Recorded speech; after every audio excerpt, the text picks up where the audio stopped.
أسعد الله صباحكم بكل خير. الزيارات المدرسية لقصر البرنس، حيث زارت اليوم مدرسة الثانوية التجارية بنات بني حمادي قصر البرنس الذي يعد أثر أثري كبير في مدينة نجي حمادي، حيث قامت توجيه التربية الاجتماعية بزيارة هذا القصر مع مجموعة من الفتيات طالبات مدرسة التجارة بنات. أهلا وسهلا بك. الله.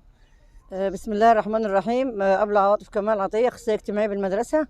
احنا تشرفنا اليوم بزيارة قصر الأمير يوسف كمال، وده يعني شرف نجي حمادي بحالها أو المحافظة بمعنى أصح، لأن حاجات اللي شفناها صراحة حاجات جميلة. أول مرة تيجي ولا لا أنا صراحة أول مرة باجي النهاردة. أول مرة تيجي. المفروض يعني أنتوا المدرسة قريبة تيجوا زيارات كتير. ما احنا يعني كانت معلش الزيارات موقوفة والرحلات عشان هي طبعا ظروف الأمراض وكده وكورونا، فالحمد لله إن شاء الله بعد كده الترم الثاني هنيجي كل جماعة تابعة للخدمة الاجتماعية التربية الاجتماعية هتعمل زيارة للقصر إن شاء الله. عدد الطالبات مشاركات النهارده في الرحلة 24 أو 25 من جميع الفرق.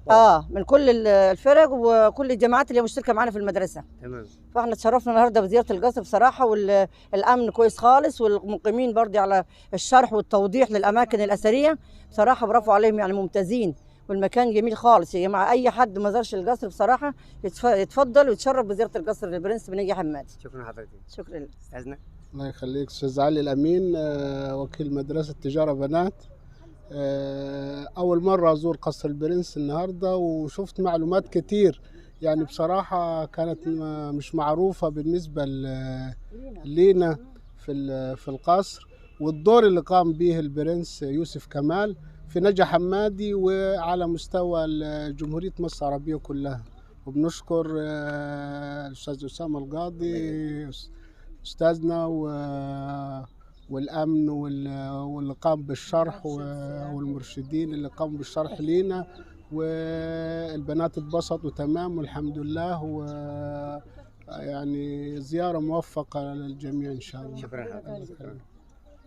نصيب اللغة العربية لي نصيب الأسد.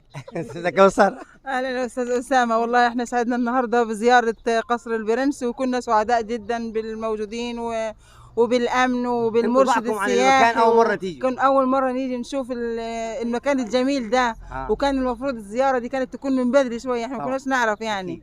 وان شاء الله هتتكرر الزياره والبنات اتبسطوا، واحنا سعدنا بيك يا استاذ اسامه والله. طب نشوف البنات بقى ارائهم النهارده في الرحله، وهم اول مره يجوا اثار. احنا دايما لما بنروح اي اماكن اثريه بنروح الاقصر، بنروح اسوان، لكن احنا هنا في مدينه نجي حمادي في اثر عظيم اللي هو قصر الامير يوسف كمال البرنس. واللي ما تعرفوش ان الامير يوسف كمال البرنس هو اول من اسس كليه الفنون الجميله، وهو نسبه بينتهي الى العائله الملكه الملك فاروق.